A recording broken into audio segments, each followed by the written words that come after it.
Hello everyone, my name is Edward and today I present you the very first episode of the Automotive History series. In this series I'm going to cover the most funny, interesting and juicy stories of automotive history. Personally, I'm very interested in the American automotive history, but I'm trying to look for European and Asian examples as well. But without further ado, let's get started. I want you to go back to the lobby, get some snacks, get back, sit back, relax and enjoy, as I'm about to take you into one of my favorite stories of automotive history, the Tailfin Wars of the late 1950s. Because there is a reason why cars in the late 1950s look like this, and this, and this. The year is 1941, and America is closely watching what is going down in Europe. But they couldn't watch it for long in peace, because then there was the attack on Pearl Harbor by the Japanese. And then America was like, if it's a war you want, then it'll be a war you get. And so America joined the war to become the world star once again. To actively participate in the Second World War, the general American industry, and including the automotive industry, had to switch to produce material for the war effort. Cadillac made tank engines, Ford made airplane parts, and don't even get me started about the Jeep. So that meant that car production had to stop altogether, and the last car rolled off the assembly line in February 1942.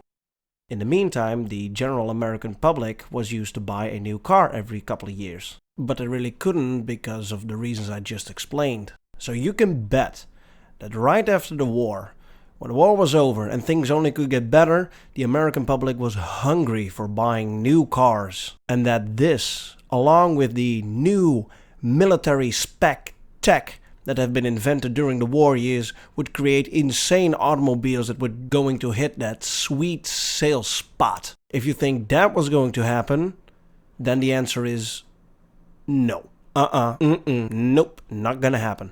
Why? Because there was a shortage of everything, predominantly steel.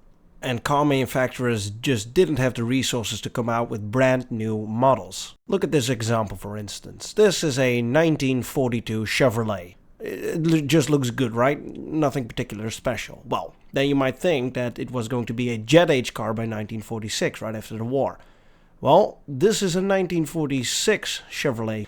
And there is real no difference, it's just a carryover from 1942, although it is even more bare-boned than its original from 1942. Look at the bumpers for instance. They are not chrome, they're just painted steel. Heck, there were even car manufacturers that dropped the use of steel altogether and replaced it with simple wood that made the cars look like this. Fast forward to 1948, when Cadillac was among the first car manufacturers to come out with brand new designs, including Pontoon styling, and I'm hoping that I'm pronouncing that right. The Pontoon styling got rid of the running boards and the articulated fenders, but the real design element were the tailfins that were placed on the rear end of the car, inspired by the Lockheed P-38 Lightning military airplane. I mean, you just have to give it to the guy that came up with the idea to put the back end of an airplane on the back end of a car. Anyway, me rambling about the war and the post-war design, etc., that was just unnecessary background information. I mean, you gotta hit the 10-minute mark somehow, right? Fast forward to 1954, where the real fun starts, and Cadillac was still the only one that put noticeable tail fins on the rear end of their cars. Other manufacturers had more or less small chrome-like appendages, but no real tail fins like Cadillac had. That was until Chrysler stepped into the picture. Yes, Chrysler. Because Chrysler was up until 1955 a car manufacturer that made cars that were durable, high quality, and also full of quirks and features. But they were boring to look at. A common phrase in the time was, Chrysler cars are designed by engineers and not designers. And to break with that conservative image that they gained from the 1930s from the Chrysler Airfloat fiasco, they decided to reel in Virgil Exner from Studebaker and start a new design movement called the Foward Look. Chrysler cars went from tall and boxy to longer, wider, lower in as little as 3 years. I mean, 3 years, that is quick. That's almost exactly as going from this to this in 3 years. I mean, can you imagine? And a big part of the Foward Look design were the tailfins. Virgil Exner was looking with a sharp eye over at Cadillac, and they started to take the tailfin design theme and make it their own. And Cadillac was like, hey, that's not really cool of you, Chrysler. You're taking one of our design themes you're making a sales success out of it. Stop!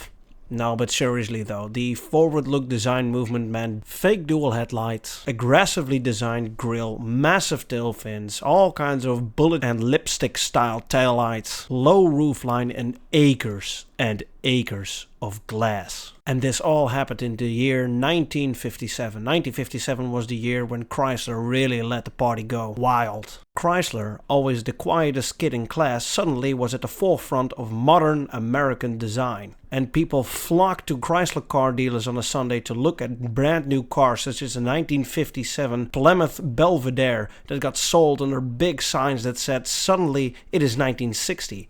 The future was here and you could buy it because it was placed on 4 rubber tires. And so Chrysler's main competitors, Ford and General Motors, had to react to this sales success. And especially Cadillac, because they got stabbed in the back by the design knife. And so we enter 1958.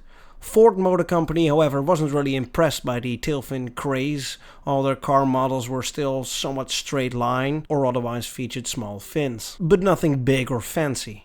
GM, however, GM, you were in for a treat with GM in 1958. GM thought that the future wasn't going to be all about tailfins, but about chrome. I personally like to declare every model GM brought out in 1958 as chrome mobiles. No, really, let's just have a look at them. The 1958 Chevrolet and 1958 Pontiac, they were fairly okay. But things went downhill real fast when you look at the 1958 Oldsmobile and the 1958 Buick. Cadillac already had outrageous styling at the time, so that was nothing new. But still a lot more chrome than tailfins. Chrysler, in the meantime, was just resting on its laurels. The 57 models were a sales success, and other than real dual headlights instead of fake ones, nothing really changed in the appearance. And then I hear you think, Edward, 1957 models already had dual headlights, right? Yes, but no. The fake dual headlights were just another party trick of the Foward Look. As you look closely, one headlight is bigger than the other. The big one was just a regular headlight and the smaller one was something like a parking light. In this way they looked like dual headlights, but they weren't, as dual headlights still weren't allowed by the US government in 1957, but were allowed in 1958. Anyway, enough of the confusion. The year is 1959 and the Tailfin War reached its literal and figurative height. Daddy GM woke up and decided to completely redesign all their chromobiles from 1958. GM cars now had clean lines, less chrome and massive fins. And to top it all off, Cadillac struck back with the biggest fins anyone had ever seen on a production car, measuring 22 centimeters high. The car with its bullet-shaped taillights became a rocket ship on wheels and became the classic symbol of 1950s Americana. When you think of the 1950s, you think of Elvis, rock and roll, and this particular car. Meanwhile, Chrysler only slightly updated their models for 1958, still trying to ride on its initial success. And there was no news from Ford either, as they were still not impressed by the tailfin craze.